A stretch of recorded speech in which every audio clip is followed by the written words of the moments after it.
Hello guys, magandang araw guys. For today's video guys, pupunta tayo guys ng Central Poblacion guys. So, bayan.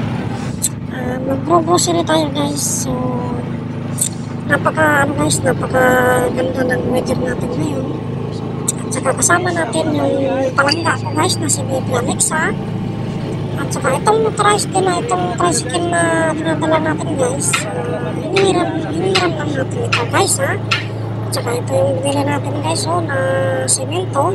Ilang sako itong nabili natin para gagamitin natin sa magpapahalong block tayo guys para sa ating munting bahay.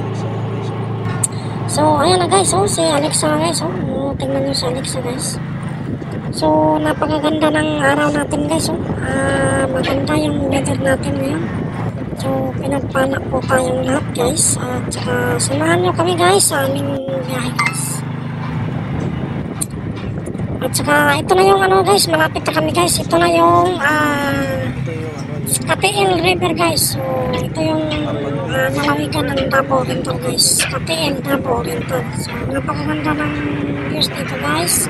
At saka medyo mahaba rin itong tulay na dadaanan namin mga idol. So, maraming salamat po sa inyo mga idol. Ingat po kayo palagi. Thanks po sa inyong panonood. Thank you!